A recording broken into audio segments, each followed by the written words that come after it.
When I refused to give my in-laws money, my husband sneered, "It's your duty to support my family.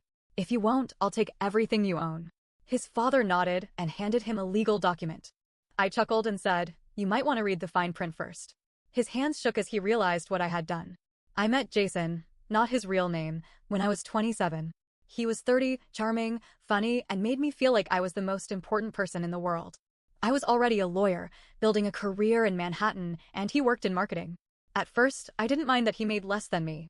I wasn't the type to care about income differences as long as both partners were contributing.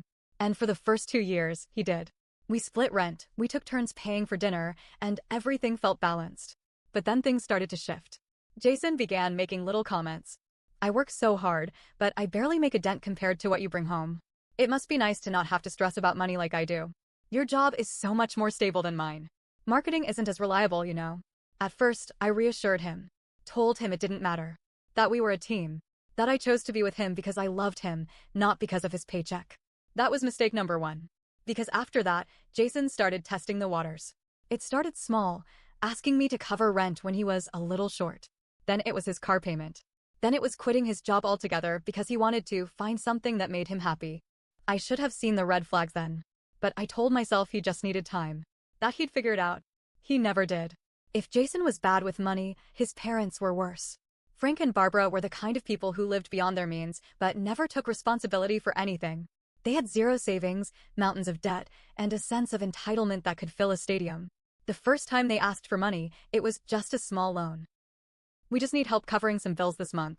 We'll pay you back soon." Family helps family, right? At the time, I didn't see the harm. I was making more than enough, and if Jason's parents needed a little help, why not? Big mistake. Because once they realized I was willing to give, they never stopped asking. "Our mortgage is late again. Dad's car broke down.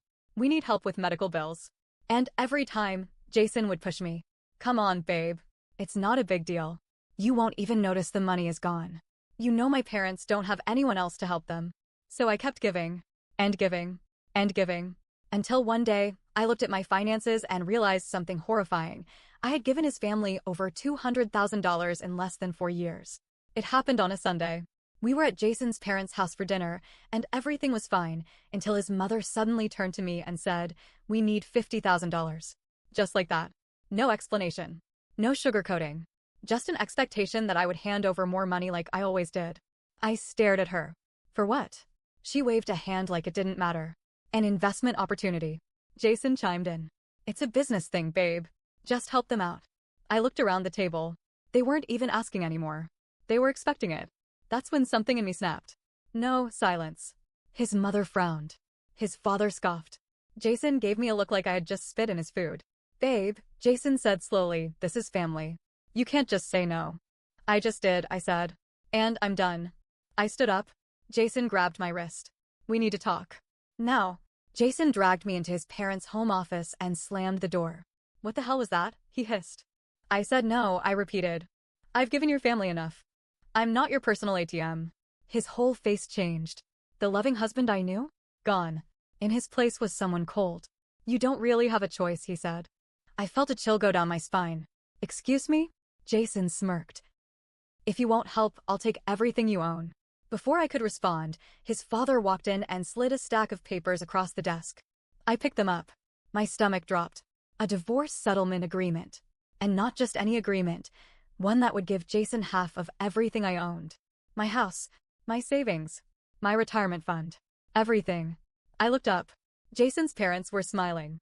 Jason leaned back like he had already won. "I had a lawyer drafted up," he said smugly. "If you're not going to be a team player, then I'll make sure you don't get to keep everything for yourself." I stared at him, then at his parents. And then I started laughing. Jason's smile faltered. "What's so funny?" I picked up the papers, flipped through them, and grinned. "You might want to read the fine print before you try to screw over a lawyer." Jason blinked. "What?" I pulled another stack of papers from my purse and slid them across the desk. "Read," I said. His father grabbed them first. His face turned red. Jason snatched them next. His hands started shaking. I crossed my arms. "Go ahead. Keep reading." Jason's eyes darted across the page. His jaw tightened. His hands gripped the papers so hard his knuckles turned white. His father was frozen, his mouth opening and closing like a fish out of water. Jason's mother? She was the first to snap. "What the hell is this?" she screeched, snatching the document from his hands. I tilted my head, feigning innocence. "Oh, that," I said, my voice light. "That's what happens when you marry a lawyer without reading the paperwork." Jason swallowed. You tricked me." I laughed. "No, Jason." I protected myself. The room was dead silent except for the sound of Jason's father flipping through the pages, his face growing redder with each word. And then he slammed his fist on the desk. "You conniving little, careful," I cut in. "I'd hate for you to say something legally problematic." Jason's mother's voice went shrill. "This is unfair. You should have told Jason about this before you got married." I smiled. "I did." Jason's head snapped up. "You what?" "I gave you the prenup, Jason," I said, watching as his face twisted in confusion. "You signed it." He looked like he was about to argue. And then, I saw it. The exact moment he remembered. Years ago, before we got married, I had brought it up over dinner. Just a standard prenup, I had said. To protect both of us. Jason had waved it off, barely glancing at the papers. "Babe, we don't need that. We're a team." But I had insisted. "It's just a formality." And Jason, so confident in his own charm, had signed it without reading a single line. Now, years later, that blind trust was destroying him. Jason staggered back into the chair, looking like he had been punched in the gut. His father still wasn't done. He flipped to the last page and read aloud, his voice shaking with rage. "In the event of a divorce, all premarital and independently earned assets shall remain under the ownership of the original party." He looked up at Jason. "She gets everything." His mother screamed. Jason's head whipped toward me, his face red with fury.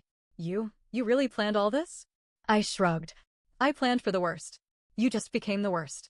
And then, just when I thought I had won, Jason did something I didn't expect. He dropped the papers onto the desk and took a deep breath. His panic was gone. And then, he smirked. My stomach twisted. "I'm not stupid," Jason said, leaning back in his chair.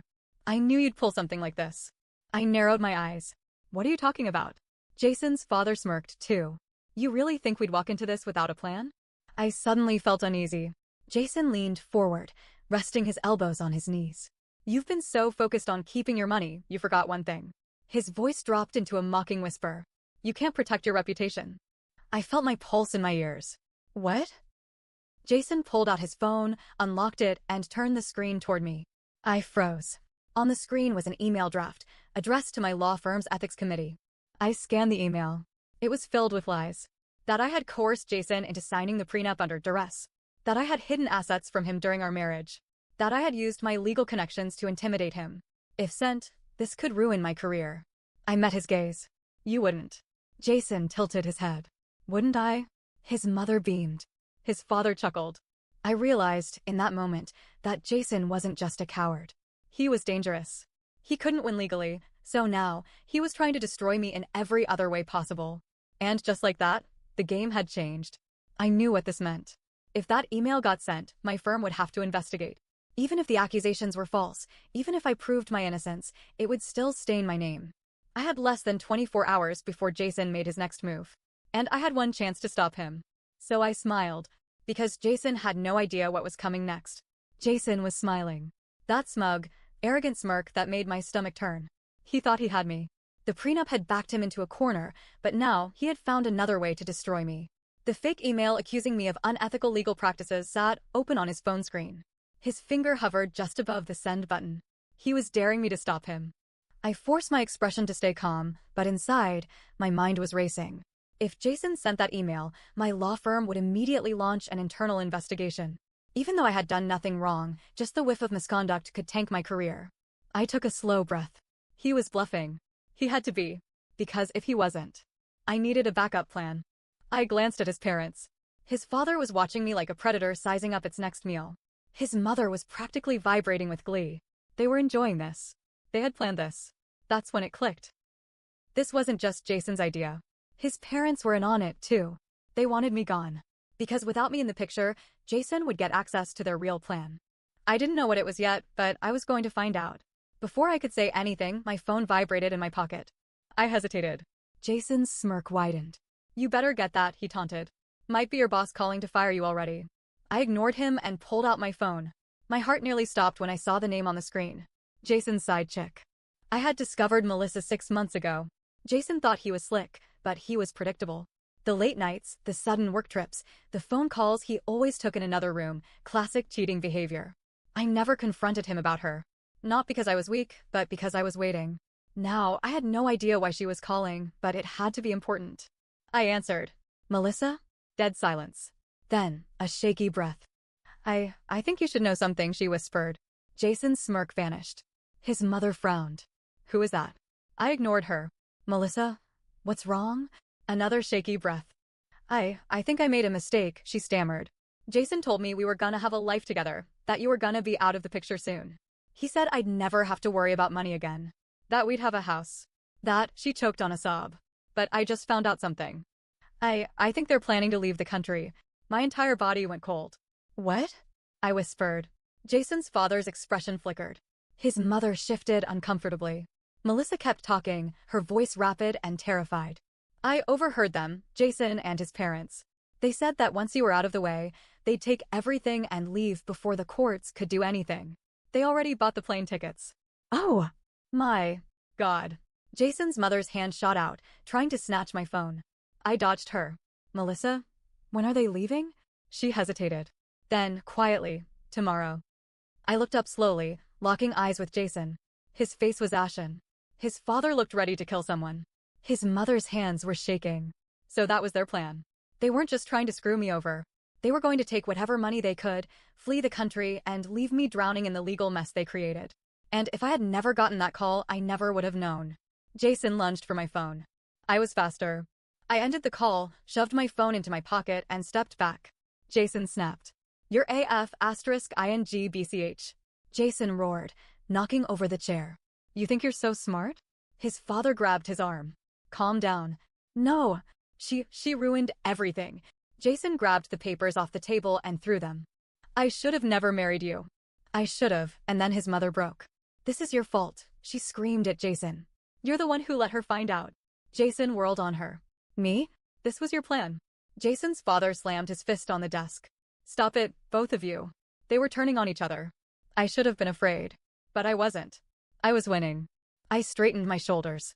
So, what's the plan now? Jason spun back toward me, chest heaving. You think this is over? He pointed a shaking finger at me. You're gonna regret this. I swear to God, I pulled out my phone again and hit record. Jason froze. Go ahead, I said, keeping my voice calm and steady. Say that again. His father grabbed his arm, yanking him back. His mother turned pale. I ended the recording. Let's see. Threats, fraud, a clear plan to flee the country before a legal case can be filed. I wonder what the authorities will think about this. Jason's mother gasped. You wouldn't. I smiled. Wouldn't I? Jason's father suddenly grabbed his wife's purse and dug through it. My heart pounded as he pulled out a thick envelope and threw it onto the desk. It burst open. Stacks of cash spilled across the surface. I stared. Oh my God. Jason's mother tried to grab it, but his father shoved her back. This is your fault, he bellowed. If we just kept our mouths shut, my brain was racing. That money, that wasn't theirs. Jason was trembling. I can fix this, he muttered. I can. I looked at him and finally saw him for what he really was. A pathetic, desperate con artist who thought he could play the game better than me. He was wrong. Jason turned for the door. I blocked it. Where do you think you're going? I asked, my voice cold. Jason hesitated. His parents were dead silent. Because they knew. I wasn't letting them walk away from this.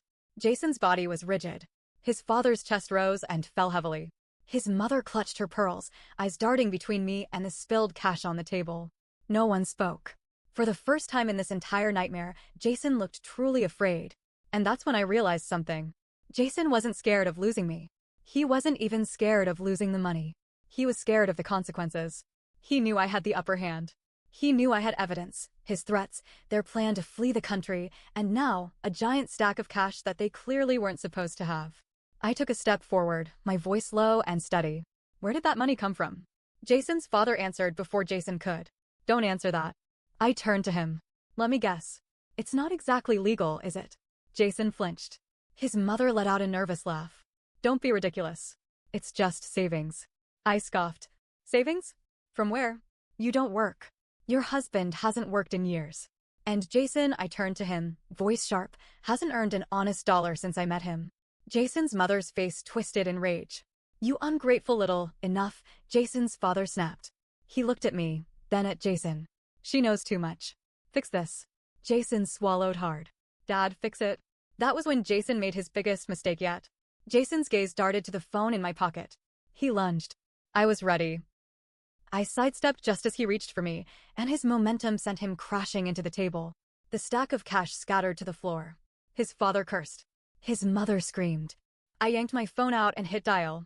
Jason froze. His eyes darted to the screen. He saw the name. 911. His face turned ghost white. You wouldn't. I held the phone up. You already asked me that once, remember? Jason's father lunged forward to snatch the phone. Too late. The operator answered. 911? What's your emergency? I locked eyes with Jason. And I started talking. My name is redacted. I'm at address. My husband and his family have been attempting to extort me for money and are currently trying to flee the country with suspicious cash. I feel threatened. They've tried to physically intimidate me. I need officers sent immediately. Jason freaked out. Are you insane? He screamed, knocking over a chair. His father turned red with fury. You stupid little. Jason's mother broke down completely. She's ruining us.